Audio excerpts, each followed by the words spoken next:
प्रेक्षकांनी जरा कृपया मैदानाच्या बाहेर यावं. मला वाटतं रुपयाची चांदे सुद्धा लीडला आलेले आहेत, चांगली गोष्ट आहे. अविनाशजी, रुपयाजी, प्रज्योतजी हे आमचे सर्व चांगले जाणकार लोक आहेत. पहिला बॉल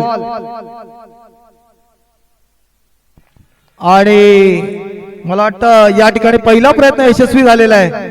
रोहित, नक्कीच काय वेगळं बघतोय आपण? काल आपण चर्चा करत होतो दादा की एकाचा पण लागणार नाही, तर पहिलाच बॉल हिट झालाय. तर बघायचं आता काय होतंय पुढे चित्र. नेक्स्ट बॉलर आणि नेक्स्ट टीम येईल. चला लवकर मित्रांनो या. मुसळ चांदेवाडी संघाला विनंती आहे की कृपया आपण प्लीज जरा मैदानाच्या 30 यार्ड सर्कलच्या बाहेरून आलात तर खूप चांगलं होईल. चला याच्यानंतर थोडासा हाच वेळ आहे की तो स्टंप पडल्यानंतर तो लावणं. मला वाटतं प्रेक्षक वर्गाने मान्यवरांना सुद्धा हे काहीतरी नवीन बघायला भेटतंय. याच्यामध्ये त्या बॉलरच्या समोर बॅट्समन नसतो, त्याने रेग्युलर बॉलिंग करायचं आणि स्टंप पाडायचंय. स्टंप पाडायचंय. जर तो मग समजतं आपल्याला हवेत गोळीबार करतोय की नेम धरून मारतोय. नक्कीच बघायचं आता. वावे चिंचाटवाडी करून निलेश हुतेकर आलेत बॉलआउट साठी. चला लगेच सुरुवात करा. निलेश हुतेकर बघायचं हिट होतोय की नाही. निलेश हुतेकर यांचा देखील हिट झालाय. चला लगेच नेक्स्ट टीम या. 2 बॉल वरती हे महेश दादा दोन्ही हिट झालेले आहेत. याचं देखील आपण काउंटिंग करू. चला या लगेच टीम धामदन गुड्याचा आड. निलेशजी थोडस तुम्ही तिथे वर्कआउट करा त्याचं. येस. चला यानंतर नवनाथ बेलेकर यांना आपण बघतोय आणि यांचा मिस झालाय. नवनाथ बेलेकर यांचा बॉल हिट नाही झालाय. मला वाटतं पुन्हा एकदा गणेश नगरला अजय गणेश पोसरे 1-1 आणि 0 असा काउंटिंग आहे इथे. पुन्हा एकदा जय गणेश पोसरे या संघाचा फैजल येतोय. फैजलची पळून कर. चला स्पीडअप करा.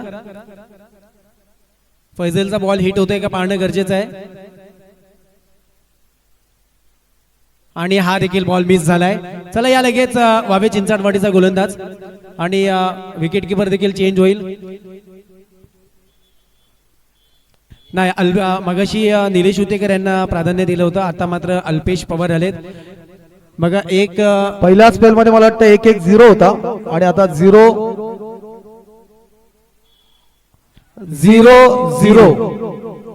चला या लगेच धामदन गुड्याचा आड. नशिबाचा कौल कोणाच्या बाजूने लागतो हे देखील पाहणं गरजेचं आहे. बघा फर्स्ट राऊंड मध्ये 1-1-0 नंतर आता 0-0 आणि आता बघायचंय काय होतंय. बॉल आउट आपण 15 गाव चषक 2026 मध्ये पहिल्यांदाच मला वाटतं हा उपक्रम घेतोय आणि एक चांगली मजा देखील येते या बॉल आउटच्या पद्धतीमध्ये. चला लगेच बॉल टाकण्यासाठी सज्ज होतील. मला वाटतं रिद्धेश आहेत. हे रिद्धेश हिट करतोय का पाहणं गरजेचं आहे. रिद्धेशचा पण मिस झालाय या ठिकाणी. मला वाटतं 0-0-0. हा सेकंड राऊंड सर्व तिघांचे पण हिट नाही झाली आहेत. तिघांनाही 0 आलाय काउंट. आणि आता मात्र शेवटचा चान्स असणार आहे तो म्हणजे जय गणेश पोसरे कडून A1 पवन केळसकर यांना आपण बघतोय. पवन केळसकरचा हिट झालाय. Yes yes. आणि मला असं वाटतं तिन्ही जर टीमचं काउंटिंग केलं तर आता 2-1-0 सध्याचं आहे.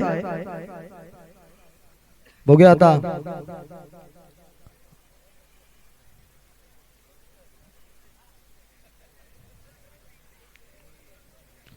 म्हणजे मला वाटतं रोहित की प्रॅक्टिस कधी कुठे कामाला कशी येईल ते सांगू शकत नाही आपण. यस नक्कीच दादा. परंतु हे खूप आपल्याला जेवढं वाटतंय तेवढं सोपं नाहीये. खूप कठीण देखील आहे. बघा मिस झालाय. वावे चिंचाटवाडी संघाचा मिस झालाय जर पाहिलं तर. आणि मला वाटतं की या ठिकाणी वावे गणेश नगर संघ गणेश नगर जय गणेश पोसरे हा संघ या ठिकाणी पुढे गेलेला आहे. आता पुढची जी मॅच होईल ही वावे चिंचाटवाडी